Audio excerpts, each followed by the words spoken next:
Dabar kviečiu pasakyti gerbiamą Martyną Nagevičių, Lietuvos energetikos konsultantų asociacijos vadovą. Sveiki visi. Čia iš tikrųjų pavadinimą tai Linas sugalvoja mano pranešimui. Ir dar man pusę valandos šnekėt, bet vis turiu tokią bėdą, kad apie Lietuvos patirtį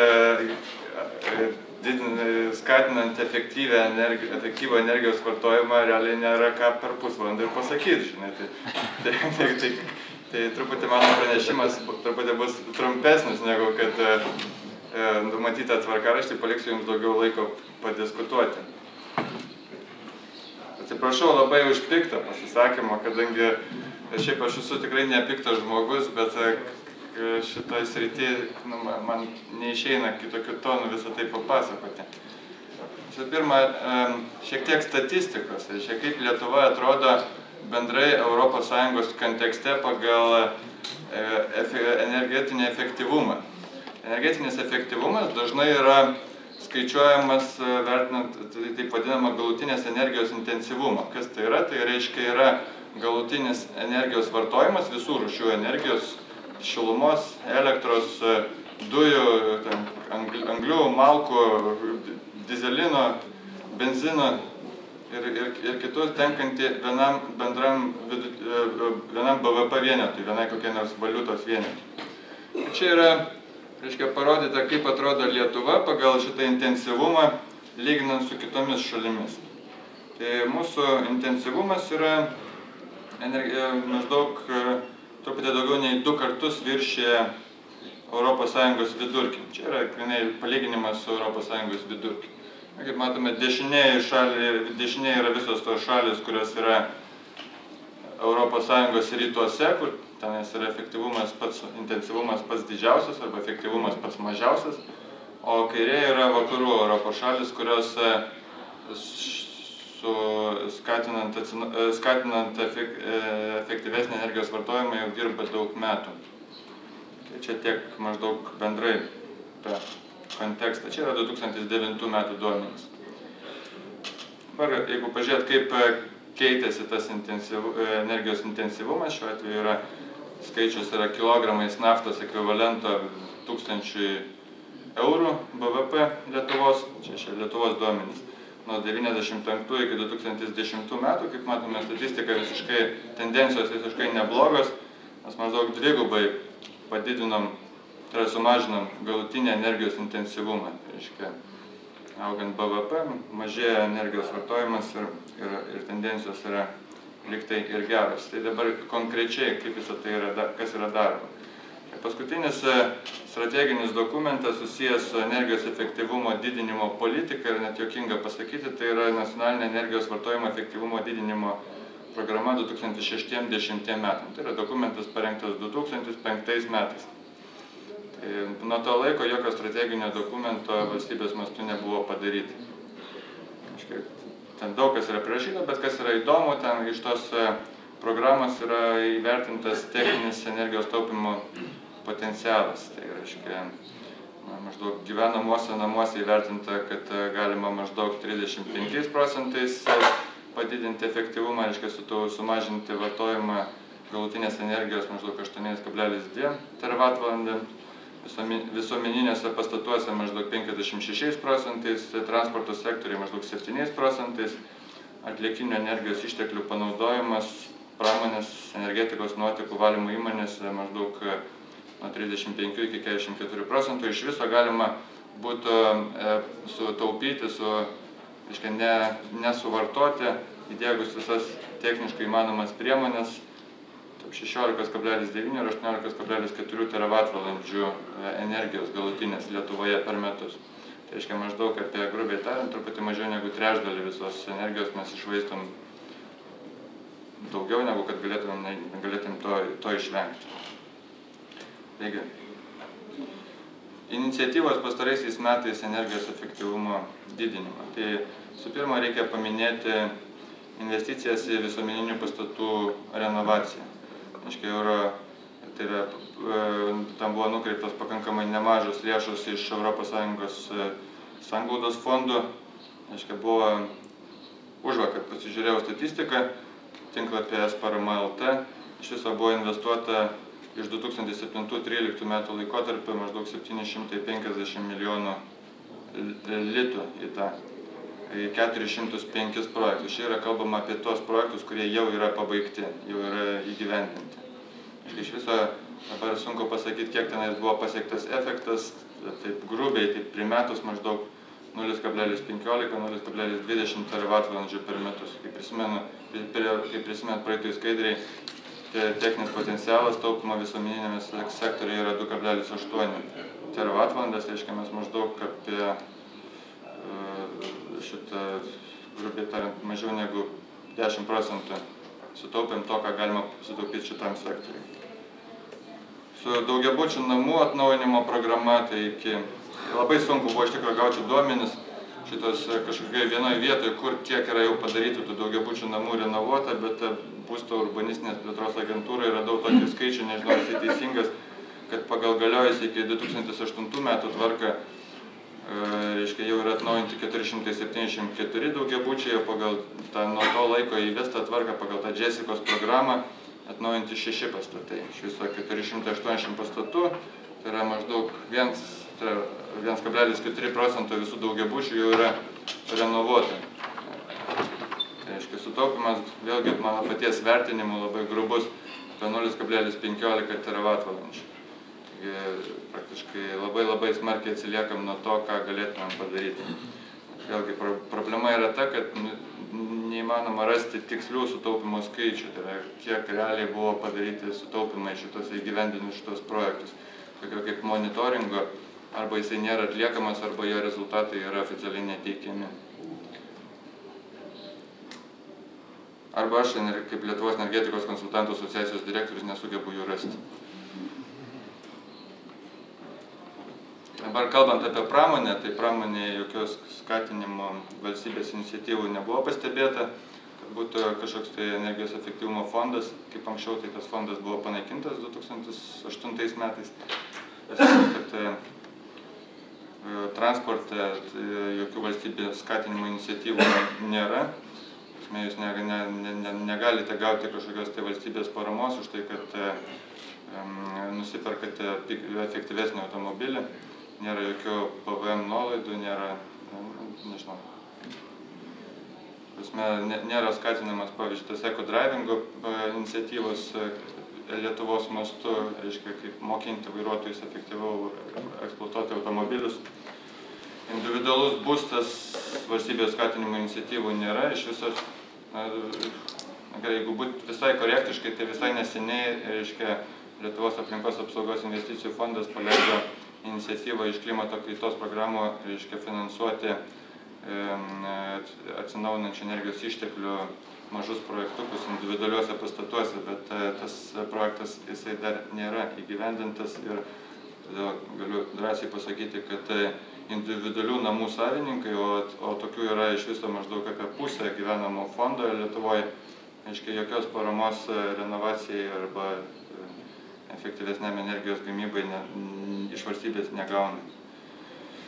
Tikslių sutaupimo skaičių irgi nėra, ta prasme, neaišku, kokios ten buvo iniciatyvos, kažkas tai matyt buvo taupyta, žmonės statosi tos, sakykime, efektyvesnės apšvietimo įrenginius, kažkiek tai pramonėje investuoja, pati pramonėje efektyvesnį energijos vartojimą, bet kiek realiai, kas buvo padaryta, tos statistikos jokios Lietuvoje nėra. Dabar yra taip vadinami tokie finansiniai instrumentai, kurie skatina energijos tiekėjus didinti galutinės energijos vartojimo efektyvumą. Tai yra, pavyzdžiui, baltųjų sertifikatų sistema, kai pats vartotojas investuodamas į efektyvesnį energijos vartojimą, sumažina energijos vartojimą, pagal tą sumažinimą gauna baltųjų sertifikatų kažkokį kiekį, o tiekėjas privalo, reiškia, atiduoti valstybei tiek baltųjų sertifikatų, kiek proporcingai jų patektam energijos kiekiai. Italijoje yra tokia sistema, tai Lietuvoje, kaip žinote, jos nėra. Reiškia,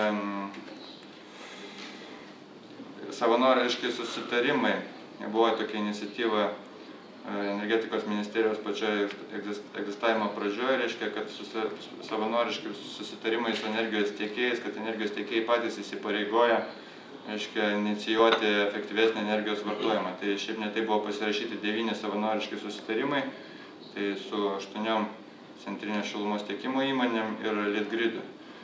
8 įmonės, tai tenais yra, kiek pamenu, Panevėžio energija ir po to visos Dalkijos grupės kompanijos. Bet jų įsipareigojimas buvo sutaupyti energiją, tai 30 000 tonų naftos ekvivalento.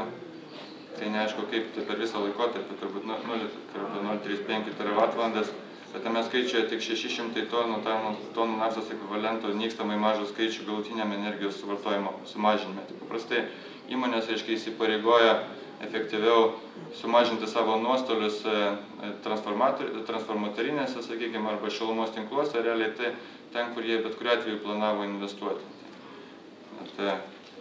Monitoringo nėra, kaip tai sekasi pasiekti, niekas nežino. Ar tie įsipareigojimai yra savanoriškai vykdomi ar ne, informacijos nėra, nes energetikos ministerija šiek tiek užmiršo apie šitos savanoriškus susitarimus, bent jau taip atrodo iš oficialiai pateikiamos informacijos. Dabar buvo kažkada tokia iniciatyva, Lietuvoje dar prie Senos ūkio ministerijos skatinti ESCO modelį, kai kompanija pritraukti privačias arba valstybinės kompanijos, kurie investuoja į savo nepriklausančio ūkio efektyvesnį energijos vartojimą ir susirenka pinigus iš tų sutaupimų, iš to ūkio, kuris yra renovuotas savininko. Pakankamai plačiai naudojamas modelis vakarų Europoje, bet Lietuvoje nėra galimybės teisiškai veikti ESCO kompanijoms. Energetikos strateginiai įstatymai nenumato tokios galimybės. Modelis realiai neįgyvendintas. Taigi vėl grįžtam prie šito galutinės energijos intensyvumo grafiko ir galima būtų padaryti išvadą, kad šitas energijos intensyvumas mažėja ne daugiau dėl valstybinių kažkokių iniciatyvų skatinant efektyvesnį energijos vartojimą, bet daugiau dėl to, kad tiesiog augo bendras vidaus produktas, augo vardiklis ir augo pridėtinė vertė pagaminama sektoriuose, kurie nėra energetiškai imlūs, kaip prekyba arba paslaugos ir panašiai. Tai užaugino vardiklio, o skaitiklio išaugino nedaug ir dėl to tas energijos intensyvumas ir sumažėja. Taigi dabar bandžiau tokį apibendrinti, per paskutinius 4 metus, kokia institucija labiausiai prisidėjo prie efektyvesnio energijos vartojimo Lietuvoje 2008-2012 metais. Ar tai turėtų būti, pavyzdžiui, ūkio ministerija, kuri tvarkė visuomeninių pastatų, administravo teigiamą paramą visuomeninių pastatų rekonstrukciją, tai turėtų būti, pavyzdžiui, aplinkos ministerija, kuri buvo atsakinga už daugiabučių pastatų renovaciją, o galbūt energetikos ministerija, kuri iš viso yra atsakinga už efektyvumo diegimo priemonės ir po ilgų apmąstymų nutariau pats savo, kad daugiausiai prie visų priemonių, prie visų iniciatyvų, kad patys vartotojai investavo į efektyvesnį energijos vartojimą, buvo šitos 2 kompanijos. Būtent jie kėlė energijos kainas ir dėl to tos priemonės, kurios anksčiau nebeatsipirkdavo energijos taupimo, jos pradėjo atsipirkinėti.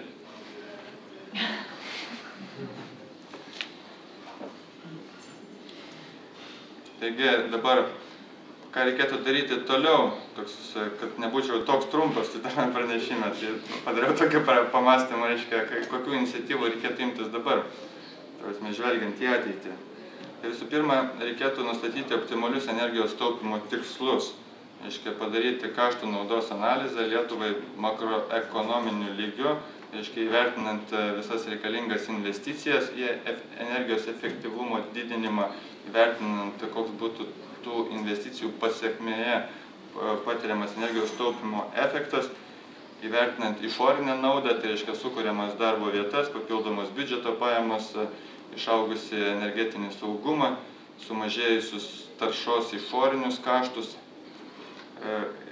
ir galų gale nusistatyti kažkokią tai optimalias valstybės mastų investicijas esant šių dienų technologijų kainom ir jų savybėm, kas mums reikėtų Lietuvai pasiekti ir tikslai gali būti, o aš spėju, kad greičiausiai ir yra optimalūs Lietuvai didesni negu tas pagal energijos efektyvumo direktyvą, kuris įgalios kitą mėnesį nustatytas tas minimalus 1,5% metinis taupimas. Nes Lietuvoje, kaip matot, efektyvumu mes atsiliekam ir iš to galima spręsti, kad mes turėtumėm investuoti efektyvumą daugiau santykinai negu kad ES ruošiasi investuoti vidutiniškai. Bet vėlgi reikia tam pirmą atlikti skaičiavimus. Tada, kai būtų nustatytas, optimalios apimtis į energijos efektyvumo didinimą, reikėtų pasirinkti būdus, kaip tai turėtų būti daroma. Ar galbūt sukuriant energijos efektyvumą skatinantį fondą, arba atkuriant jį, kuris galėtų būti finansuojamas pavyzdžiui, iš akcizo mokesčio mokamo už iškastinių išteklių. Tame skaičiu ir gamtinių dujų vartojimą. Gamtinės dujas pas mus vis dar nėra apmokestintos akcizu. Kaip žinot, vienintelė Baltijos valstybė, kuri taip myli gamtinės dujas, kad nedrįsta apmokestinti akcizo mokesčio gamtinių dujų. Latvija ir Estija apmokestina.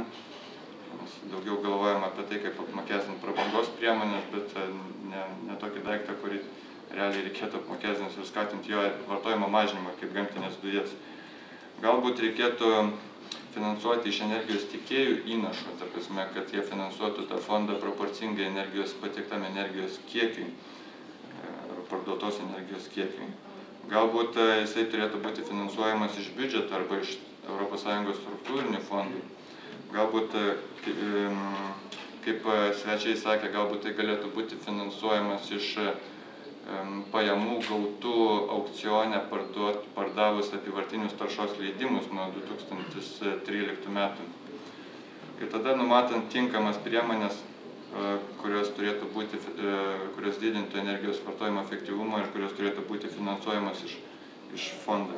Kokia yra logika visos valstybinės paramos energijos efektyvumo didinimui? Tai logika yra tokia, kad valstybės mastu, žiūrint makroekonomiškai, daugelis investicijų, tame tarp energijos efektyvumo, jas atsiperka ta prasme, kad yra sukuriamos naujos darbo vietos, atsiranda naujos pajamos į biudžetą ir panašiai. Tai valstybei tai labai apsimoka, kaip renovacijos pavyzdys, nes atsigauna statybos pramonė įdarbina bedarbius, tie bedarbiai vietoj to, kad jiem mokėti pašalpas, jie dirba ir dar moka mokesčius, jie užsidirba pinigų ir eina į lietuvišką parduotuvę pirkti lietuviškus produktus, ta pinigai išsisuka ir valstybė tai labai apsimoka. Bet bėda ta, kad tam pačiam investuotojui, kuris investuoja energijos efektyvumo priemonę, neapsimoka. Tai dabar aplinkos ministerija buvo paskaičiavusi, paramos dydis, renovacijai taip, kad vidutiniškas pastato savininkas investavęs į daugiabučio namo renovacija, nemokėtų daugiau, įvertinus, kad dabar jau mokės ir bankam už paskolą, ir paskolos grąžinimą, ir šilumos tiekėjam, negu kad mokėjo prieš renovaciją. Bet realiai, sunku tikėtis, kad savininkas imsis pakankamai sunkaus darbo, kaip inicijuoti renovaciją daugiabučiame name, susitars su visais kaimynais, ir prisimti visą riziką galimo nesėkmingo projekto tik tai tam, kad savo sąskaitą, kurią mokėjo už šilumą, išskaidytų į dvi sąskaitas. Tai prasme, kad dabar mažiau mokės už šilumą, bet mokės už banką. Dėl to turėtų būti nustatytas tas valstybės naudos pasidalinimas šiek tiek kitaip ir kad tam investuotojui, savininkui, kuris investuoja, tas atsipirkimas turėtų būti neilgesnis negu, sakykime, 7 metai. Nes priešingų atveju savininkas neturi ekonominių paskatų tai daryti iš viso. Galbūt galima nekurti to fondo, o tiesiog įpareigoti energijos tiekėjus patiems pasirinkti būdus, kuriais jie turėtų pasiekti tą energijos taupimo, kuris būtų proporcingas jų tiekiamam energijos kiekiui.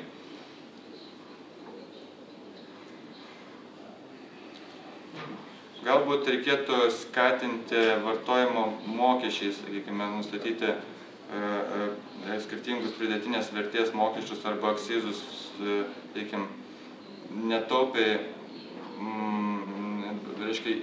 diegiant įrangą, kuri netaupiai, naudoja energetinius išteklius. Sakykime, kad jeigu tu perki 5 litrų džipą, tai tu turi mokėti tenais 35% PVM arba akcizo kažkokio mokesčio kaip už prabangos prekę. Jeigu perki mažą litražinį automobilį, hibridą, tai, sakykime, atleidžiamas nuo PVM arba nemokė akcizo. Galbūt tokios turėtų būti priemonės. Reikia sukurti sąlygas ESCO, taip, Energy Service Company, taip vadinama šitą angliškai įmonių veiklą. Tai reiškia, kaip aš ir sakiau, kad ESCO kompanija investuoja į savo nepriklausančių ūkio efektyvesnį energijos vartojimą ir susigrąžina pinigus iš energijos taupymo, reiškia, iš ūkio savininkų. O po kurio laiko, reiškia, ESCO kompanija, reiškia, kai jam tą investiciją atsiperka, kad duoda šiokį tokį pelną, jisai tą visą priemonės investicijas padarytas į efektyvesnį energijos taupymą perduoda savininkui ūkio. Ir paliekant, sakykime, galimybę į ūkio savininkui, sakykime, daugiabučio namo savininkui iš ESCO kompanijos išsipirkti tą investiciją, jeigu mato, kad jiems tas apsimoka. Aiškia, dar nepraėjus tam laikotarpiui.